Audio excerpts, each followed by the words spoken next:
చేయాలని చెప్పి ఈ ప్రభుత్వాన్ని డిమాండ్ చేస్తుంది. సూర్యాపేట జిల్లా తుంగతుర్తి మండలం అన్నారం కొనుగోలు కేంద్రంలో రైతు ఆత్మహత్య యత్నం కలకలం రేపింది. ధాన్యాన్ని కాంటా వేయటంలో అలసత్వం వహిస్తున్నారన్న ఆవేదనతో రైతు వెంకన్న కొనుగోలు కేంద్రంలోనే పెట్రోల్ మీద పోసుకున్నారు.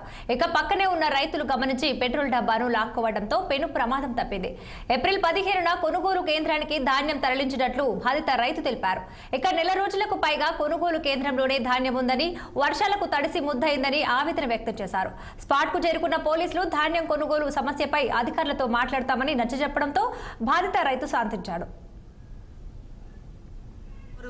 ముందు ఏటవతల ఫస్ట్ కోసింది వెంకన్న ఒడ్డు. ఈ ఏరియాలో ఎవరు కోయలే. తర్వాత ఈడికి వచ్చినాక ఈ ఒడ్డు మ్యాచర్ చూపిస్తానికి ఈయన వచ్చినప్పుడు ఏవో మేడం గారు లేరు. ఈయన వచ్చినప్పుడు ఆ మేడం లేదు. మేడం వచ్చినప్పుడు ఈయన తెలియదు. ఈయన తెలియక రాసి వెనకబడ్డది. కాకపోతే వాళ్ళకి తెలిసినప్పుడు ఈ తీపిచ్చినప్పుడు ఒక పాయింట్ తక్కువ మేము పెట్టిస్తానని చెప్పి ఈయనని ఆబ్జెక్షన్ పెట్టిరు. అందువల్ల ఈయన ఎప్పుడు వచ్చినా నీ ఒడ్డు మ్యాచర్ రాలే, నీకు ఏది లేదు, నీకు లేదు, నీ సీరియల్ అనుకుందని చెప్పి ఇక్కడ ఈ ఐకేపీ సెంటర్లో ఒక 10 కుప్ప అయినది. 10 కుప్పకు ఈయన ఇప్పటిదాకా కూడా ఇప్పటికో ఎన్నో లారీలు పోయినాయి. కానీ ఈయన ఒడ్డు ఇంకా కాడ పెడతలేదు. ఆ రైతు ఆవేశం అలాంటిది.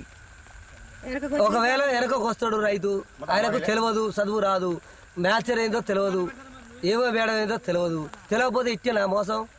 ఇలా ఈ కథలిక గమనిక ఏంటంటే ఫస్ట్ అమానీలో మోసం.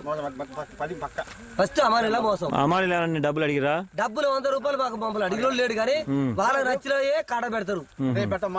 వాళ్ళు మమ్మల్ని 100 అడిగిన మేము 100 ఇచ్చిన కావు. కానీ వాళ్ళ నచ్చిన పెట్టుకుంటారు. వాళ్ళ ఏరియా వచ్చిన వాళ్ళ పక్కల చుట్టాల పక్కల అందరూ పెట్టుకురు. మా ఒడ్డు కాడబెట్టలే. కామారెడ్డి